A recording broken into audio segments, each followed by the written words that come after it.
มีเครื่องของอะไรอย่างนี้เอาไว้ในผมทางน้องชายทางแม่น้องเปียวพี่หน่อยลูกพี่ลูกน้องกันแหละไปขอเมียอันนี้ไม่ยังเจืองนี่นะเอาบันไดมาคืนเด้อเนาะมะม่วงกุ้งนี่หมดโลกแท้นี่เนาะ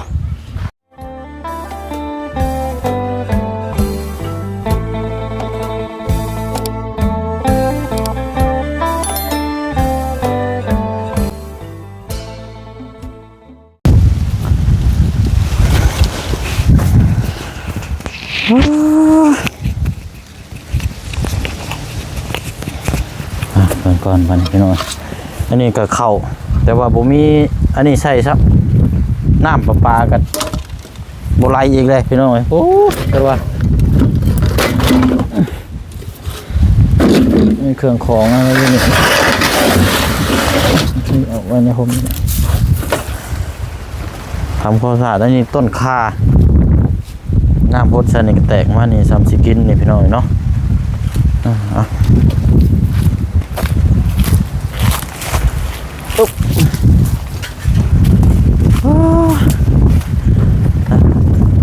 วันนี้พี่น้องเนาะวันเวลากะคือเฮาฮู้กันอะไรพี่น้องเนาะวันเดือนปีเนาะมันกะไวแล้วมื้อนี้กะจะได้ขออนุญาตเดินทางก่อนบัดนี้พี่น้องเนาะเมื่อบ้านเมื่อซองก่อนบัดนี้พี่น้องเดินทางมาตั้งแต่มาทอดถวายกองเพลเดินทางมาวันที่28เดือนกุมภาพันธ์เนาะแล้วก็จนฮอดมื้อนี้ก็วันที่10แล้วพี่น้องสรุปแล้วก็ประมาณ10มื้อเนาะที่เดินทางมาในครั้งนี้รอบนี้พี่น้องขึ้นมารอบนี้ก็ถือว่าโอ้ยเนาะดีใจหลายสำหรับทางบ่เสียงเนาะพี่น้องเนาะเพราะว่ามีทางเอื้อยใจดีเนาะเพิ่นก็เซาบ้านให้อยู่หลังที่นี่แหละพี่น้องที่เฮาติดตามแล้วก็รุ่นส้มเบิ่งน้ำกันไปนี่ว่าสิมีหยังแน่ต่อเติมให้พี่น้องรุ่นน้ำกันอีกเนาะพี่น้องเนาะแต่ถือว่าขึ้นมารอบนี้ก็มีบ้านเซาขึ้นมารอบหน้าก็สะดวกสบายแล้วบ้านนี้พี่น้องเนาะบ่ต้องหามองเซาอันไปพุ่นไปพี่ว่ามันสิขาดห้องเท่านั้นเท่านี้เนาะมายามใดก็ได้บ้านนี้พี่น้องเนาะกราบทักทายสบายดีและสวัสดีพ่อแม่พี่น้องเบิดสุขุสุคนนะพี่น้องเด้อเนาะมาพบมาเจอกันอีกคือเก่าคือเดิมเนาะมื้อนี้ก็จะขอตัวเดินทางมื้อบ้านก็เลยพี่น้องเด้อเนาะสำหรับทางบ้านเซาหลังนี้ก็นี่แหละพี่น้องเนาะกำลังเริ่มในกันเสียวก็เพราะว่าทำความสะอาดแล้วก็นี่พี่น้องเมื่อวานนี่ก็เฮ็ดสวนผักว่าเจือเดี๋ยวมาปลูกน้ำกันเด้อเอาอันนี้ไม้กันเดี๋ยวให้ท่านเจือนี่พี่น้องมีมาปลูกนี่แต่หนึ่งมาสำคัญก็คือบ่เชียงมักนี่มักข่าใหญ่นี่แหละพี่น้องต้นข่าโมนี่อาจจะได้ปลูกข่านี่เป็น2-3แถวเพิ่นประจักษ์พี่น้องปลูกไว้แต่ก็ได้กินก็ได้ขายน้ำได้พี่น้องเนาะนี่ขุด1 2 3 4 5 6 7นานอันนี้ขุดไว้ก่อนแล้วขึ้นมาเลยเขาหาบริพันธ์ก่อนพอจะได้มาปลูกแล้วหาขี้งัวขี้เบ้อยู่บ้านพลมาไปหน่อยเนาะนี่ก็ขุดไว้ก่อนเมื่อเช้านี่ก็เก็บตกน้ำอีกแน่ก็บ้านเฮือนซาลาดซองก็สิล็อกไว้ก่อนอะไรพี่น้องเนาะเพราะว่าทางน้องนิวก็สิเดินทางกลับเมื่อบ้านมื้อนี้คือกันทางบ่อไร่พาลุยก็มาแต่เมื่อนั้นพี่น้องเมื่อวานนี่ก็บ่ได้มาจอบมาซองเมืองเลยคือว่าสุขภาพร่างกายป่วยเลยนอนพักอยู่กันทางลุงเฮิมพุทธเนาะมานอนอยู่นี่บัดยังบ่ทันเป็นที่เป็นทางว่าซั่นก็เลยเอากันว่านั่นก็เบิ่งเอาหั่นแหละพี่น้องเนาะมองรับมองนอนเฮามาตุ่มมาโฮมน้ำกันเนาะ4 คนได้อยู่พี่น้องเนาะนอนนี่แหละแต่ว่าขออย่างเดียวเลยพี่น้องระวังได้อยู่เรือนนี่หลังนี่เชืองนี่ก็ยังบ่ทันได้เห็นได้นี่กับเก้เคยเห็นอยู่บ่กับเก้มันห้องนะตกแก้นะตกแก้นะว้าพี่น้องเอ้ย อยู่ในมุมมองเทิงเพดานมองเทิงเพดานขาวๆนะสิหัวมันนะแบบคือนิ้วมือนี่ชี้ขยะอยู่โดยลายนี่ยกตัวอย่างขึ้นนี่หัวเก้นี่มันชี้ออกมาประมาณนี่ประมาณอยู่20โตลายดิโดได้โดยอ๋อว่าสิเฮ็ดอยู่ใดเด้พี่น้อยมันใหญ่มาเบิดนี่ย่านได้พี่น้องของเทื่อนี่มันโดดคุบเลยเด้อได้เก้ตัวนี้นี่ตามันใหญ่แล้วมันโดดกัดดูได้พังเบิ่งขึ้นมารอบหน้าพี่น้องนั่นก็สิหาวิธีเอาเตือคงตะไคร่กั้นแล้วก็สิเอาไปปล่อยไว้มองอื่นน้ำแน่มันหลายโพดพี่น้องประมาณ20กว่าโตอยู่ในผานี่หัวซี่ขยะอยู่แบบคือปีกล้วยนี่แหละเนาะก็นี่แหละพี่น้องบ่ได้มีหยังมีแต่ป้าบ่เชิงสิไปเอากล้วยนำมาไว้นี่ก่อนเพราะว่ารถนี่ก็ยังล่างอยู่เดี๋ยวจังน้อยแล้วก็สิเอารถนั้นไม่คนขึ้นก็แม่นเดินทางแล้วพี่น้องนี่ทางมาอาเจืองพามาเอานำอันนี้ก็เรียกว่ากันพี่น้องเพราะว่าคือถ้าทางบ่ไล่สิมาพัวพันทางนี้ก่อนก็สิเอากุญแจให้บ่ไล่ก่อนกุญแจมาก็ออกเวลาเข้าก็ล็อกไว้นะพี่น้องสายยางได้เจืองของเจ้าเด้เอามือบ่เด้อเอามือรถเนาะพอมันบ่มีไผอยู่เพราะว่าเฮืออ้ายขึ้นมาแล้วกันทางว่ามีเดี๋ยวสิซื้อเอาใหม่ว่าจะปลูกผักก็ได้นี่เจ้าก็ต้องมือใส่อยู่มาแต่มื้อนั้นแหละ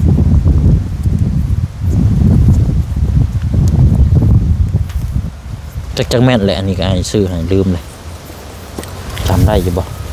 น้ำประปากับบ่มาซ้ำพี่น้องโอ้ยฉันว่า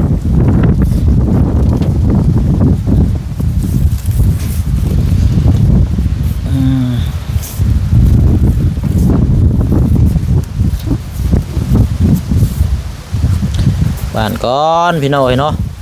หมู่บ้านมือซองก่อนเพราะว่าเมื่อมื้อนี่ก็แล้วก็มื้อน่ะสิเดินทางไปเยี่ยมไปยามทั้งน้องเทพน้ำแน่เนาะพอดีทางเอ้ยเพิ่นฝากความคิดฮอดคิดถึงพี่น้องเนาะทางเอ้ยใจดีเพิ่นอันนี้มันก็ได้ทางผู้เชี่ยวชาญไปเยี่ยมไปยามแล้วก็อันนี้นำพี่น้องทางผู้เชี่ยวชาญกับวันที่12ประมาณ6 โมงนี่แหละเดินทางกาสิพาทางน้องชายทางแม่น้องเปียวพี่หน่อยลูกพี่ลูกน้องกันแหละไปขอเมียงานแต่งอยู่อยู่แข่งขมวนน่าจะแถวท่าแขกพุ่นแหละพี่หน่อยเนาะแต่ว่ายังบ่ทันได้ฮอดท่าแขกหมดเรื่อยๆนะพี่น้องแต่ว่าอยู่แข่งขมวนเนาะแต่ว่าทางผู้ว่าวนี่ยังอยู่กรุงเทพอยู่ฝั่งไทยอยู่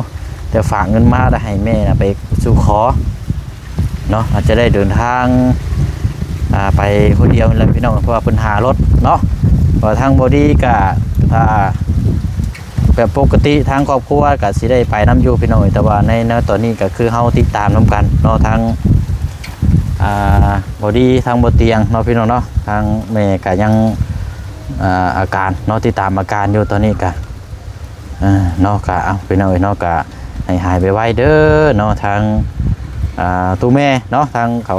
บอดี้บนเตียงเนาะก็เป็นกำลังใจให้อีกพี่น้องเพราะว่าพวกแหละกำลังอยู่น้ำแม่อยู่ตอนนี้กันทางผู้เชี่ยวชาญกับสิเมื่อบ้านวันนี้กันพวกแหละพี่น้องเขาก็ติดตามเรื่องงานทางนี้น้ำเนาะปะเนาะเดี๋ยวอันนี้ก่อนเดี๋ยวจังมือเอาเนาะเอากล้วยก่อนกล้วยนี่ก็เสียเมื่อไปให้กันแล้วเขาว่าเราสิอยู่เฮือนเลยพี่น้อยบัดผ่านไปแล้วรถปิดห้านรถโยเอามือเฮือนนี่แหละข่อยกันมีอยู่2 เครือ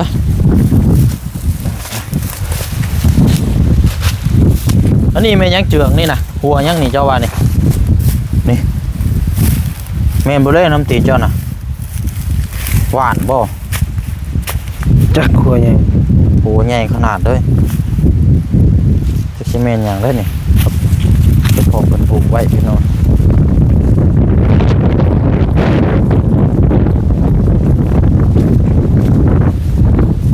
อันนี้ทางก้อนไปแล้วอีก2-3 มื้อ จังว่ากันวันนี้ก่อนอึ๊บน้ำในกันตั้งวันนี้แหละผมมีอย่างหรอกลองไปแกมีเตกับเก้นี่แหละอยู่นี่เป็น10เป็น20แต่ว่าบริห้องได้แปลกอยู่ระวังนะเจือนตุ่ม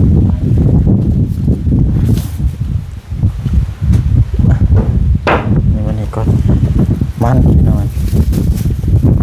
ว้าวมันอันนี้เนาะมันแก่แล้วเนาะ โดย บ่แซ่บหรอกเนาะมันแต่สีมันตัวนี้แหละ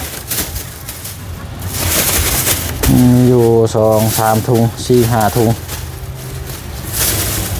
คิงเอาว่าเจืองคิงบ่ได้กินนะเอามือไว้กินเด้อ โดย เอามือไว้กินเพราะว่าเอามือเนี่ยมันทันเอามือแต่มันสิทิ่มจริงกลับมานี่แล้วกับมันกับเผือกนี่แหละนี่ มันย่าแหละมัน เอาแต่คิงเนาะ โดย เอาแต่คิงนะเอาหอยฉลดเจ้าเหลียวมันสิลืม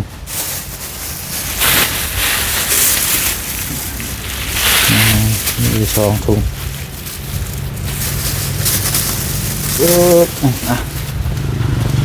ตรงนี้ก่อนพี่น้องฝังต้อนผู้เฒ่าผู้เนี่ย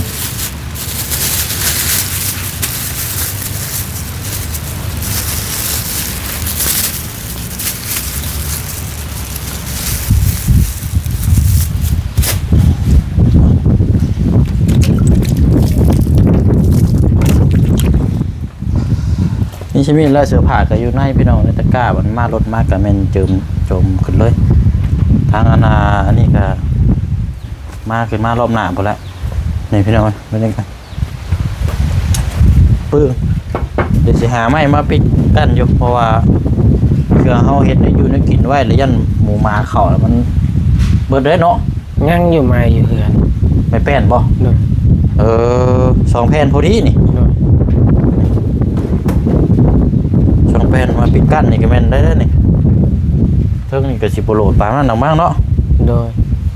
ไปสัก2 แผ่นเอาคันว่าขึ้นมาลงมาอ้ายคอเนี่ยเด้อใช่เด้อ โดย เอามาปิดเท่านี้พี่น้องเฮ็ดห้องครัว ห้องครัวเฮากะล่างครั้งละ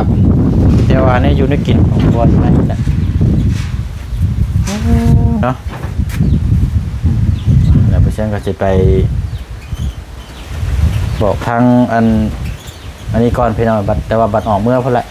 ออกไปเอารถมาได้ก่อนเมื่อได้สิไปจุดธูปทางบอกตายายก่อนสัก2-3 มื้อพุ่นแหละสิเดินทางมาไป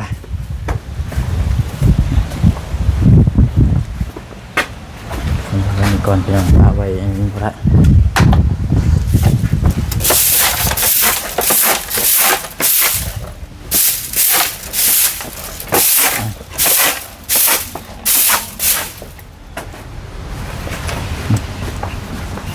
เนี่ย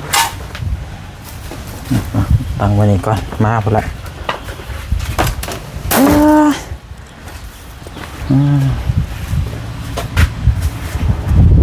เอาอันนี้มาคืนเราก่อนชัดเจนมาหน่อยมันยังเสือถึงยังเอามันได้ไปคืนเราก่อนพี่น้อง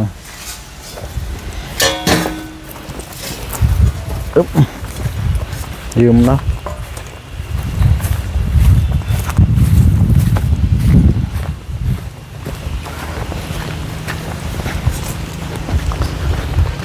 อันนี้เพื่อนอันนี้พี่น้องให้ว่าขออนุญาตนำเด้อเนาะทางเพื่อนทางเถื่อเพิ่นบ่ให้ทายนะขออนุญาตพี่น้องอันว่าเพื่อนด้วยอารมณ์ดีเฮาเนาะคือด้วยอารมณ์ดีว่าติดกันข้างนี่แหละอยู่ใกล้กันเอาบันไดมาคืนเด้อเนาะม่วงกุ้งนี่หมดโลกแท้นี่เนาะเอาไว้หมอเก้านี่ได้ใช่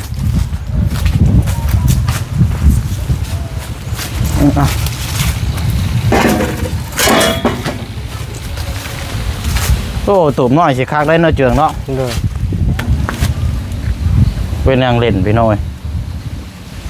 โอ้แต่ว่าคือว่าแล้วคันบะมี่แต่กับบุมีเวลาหรอกพี่น้อย เห็นแบบนี้คักเลย ฮะ เห็นแบบนี้ไว้พุ่นคักเลย เอาไปตั้งหน้าบ้านเนาะ โดย เนาะถักได้ตูบหน่อยพี่น้อย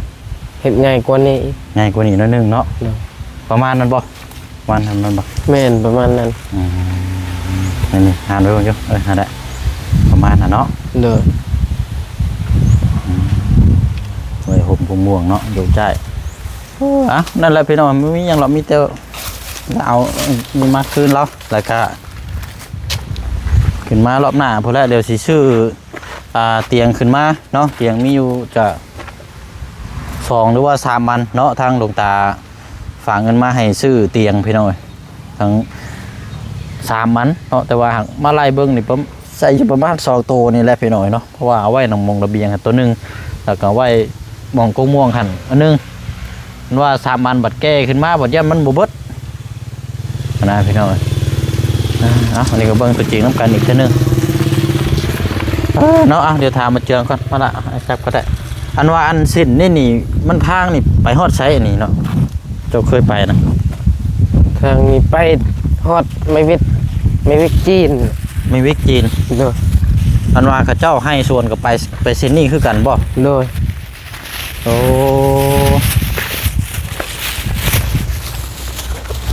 วัดสลายคืออันอยู่บ้านสะแล้วบ้านเจ้ากับมีแต่มาเซนนี่ได้เห็น โดย ตามมาแต่เซนนี่คือกัน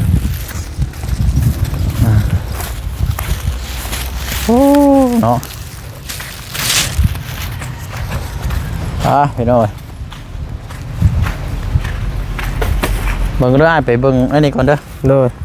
เดี๋ยวสิลืมย่างไปเบิ่งห้องน้ำห้องในก่อนพี่น้อยมาสิตัวน้ำประปาบ่ได้มาเด็ดเปิดก๊อกน้ำไว้บ่ดูว่าได้ตัวนี้ก็สิเปลี่ยนให้อยู่พี่น้อยเนาะเดี๋ยวสิเปลี่ยนใหม่มันสีมันบ่งามเนาะทางเอ้ยเพิ่นว่าโอ้ยเปลี่ยนรถหลายว่าซั่นมันคือบ่งามหูงามตาว่าซั่นครับมันเป็นหูนี่แหละพี่น้องเวลาหมู่เข้าห้องน้ำนี่ป้องอยู่โอ้ยแม่นดีดอกนี่เนาะเปิดวาล์วไว้ปิดก่อนบ่น้ำมันบ่ไหลน้ำประปาบ่ไหลดีแต่ว่ามีอ่างเนาะได้ยางเสียย่างพี่น้อยเนาะนี่ก็บ่มีอ่างนี่ก็เรียบร้อย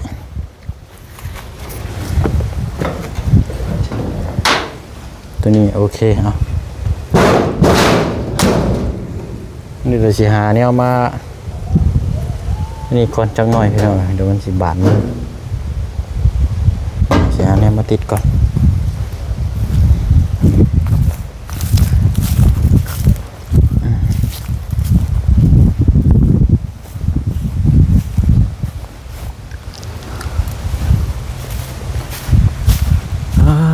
เนาะป้าสาวเจือง โดย อาจจะแล้วมั้งเนาะ โดย อะไรพี่น้อยมีแต่ว่าอ้ายสิเมื่อก้อนบัดนี้เด้อ โดย พอไล่2-3 มื้อพอไล่เจอกันคันว่ามีโอกาสดีๆเนาะมีวันโอกาสดีๆเพราะว่าจากเคลื่อนกับมานี่ก็บ่ได้ไกลปานใดเนาะขี่รถประมาณ2 นาทีพี่น้อยบ่เพื่อบ่ฮอดซ้ำบ่จักว่ามันใกล้กันแล้วก็ทั้งเทื่อมีแนวอยู่แนวกินเนาะซุ่มแซวอยู่นี่อ้ายสิไปบอกแล้วก็พาน้องห้างพลักมากินข้าวกินน้ำอยู่นี่น้ำกัน โดย เนาะต่างมาเยี่ยมมายามมาเบิ่งนี่พี่น้อยเพราะว่ามันเนื้อที่มันคือเราเห็นน้ำกันแหละมันก็สะอาดสะอาดเนาะปัดเป่าปัดกวาดอะไรไปเนาะขยะนี่มันเชื่อสิบ่จูดแล้วจุนี่จะเอาไปจูดอยู่หลังบ้านแต่ว่านี่มันกำกึ่งเลยบ้านนี่ก็จูดขี้เหงื่อเลยจูดสายพื้นสายพายเก่ามันระเบิดกระดานเมื่อวานนี่เปลี่ยนป้าสาวขอบใจหลายๆล่ะเด้อ โดยสบายดี โดยอันไปเอาแม่สายยางเจ้าไปหาไปเดี๋ยวมันสิดื้อ รถเด้ พอแล้วก็ไปน้ำกันละไอ้จะออกไปน้ำกันเลย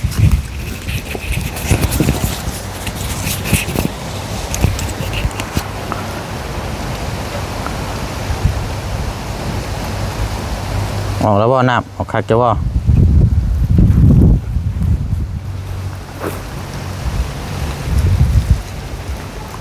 เนาะเอาปัดกวดไปเนาะสะอาดขึ้นมารอบหน้าจังลุยน้ำกันอีกเท่านึง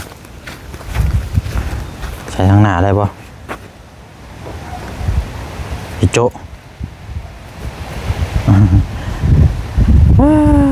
สาพี่น้องเนาะเดี๋ยวจังมาต่อน้ำกันอีกเนาะเราจังไปเอารถมาก่อนแล้วก็สิมาขนเครื่องของขึ้นเป็นเดินทางบัดนี้พี่น้องไปแล้วมื้อนี้ก็ครึ้มฟ้าครึ้มฝนชมจะว่าฟ้าฝนสิตกจักพี่น้องเนาะเอาตอนที่แรกว่าสิออกเมื่อพี่น้องยันว่าเว้าอันโอ้ยแม่นชื่อจักบ่มีโดดเอ้านี่จะเบิ่งพี่ย่างเข้ามาใกล้ๆพี่ ยัง นี่เจนี่เก้นี่เห็นว่าข้างนี่เห็นว่านี่เห็นไหมนี่ตัวบ้าไงชมโอ้นั่นบอกมึงเท่ละมันจะมีลายมุ้งมีได้นี่มันมักดีอยู่ในช่องดิเอานั่นสับฮะลายโตนี่นะ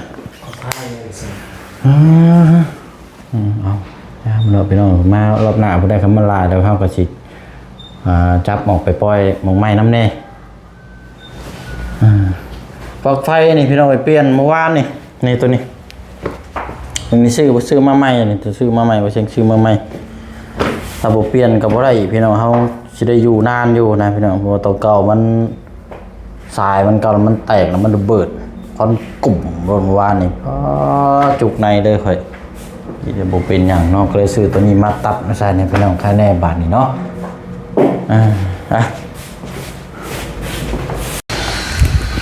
ล่างรถมาไม่ไหม้พี่น้องเรื่องมากนี่ทั้งกระเจืองอันนี้อันนี้เสื้อผ้าเน่าอันนี้พี่น้องเลยไว้นอกนี่แหละ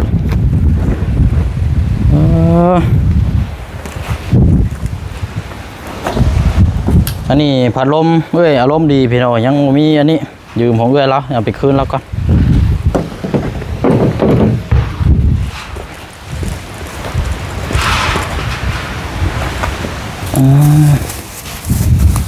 มันเผือกมันแก้ว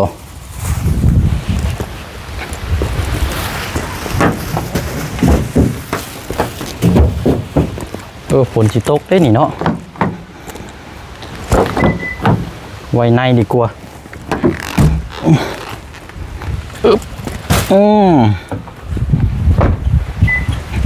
กล้วยบาทไหน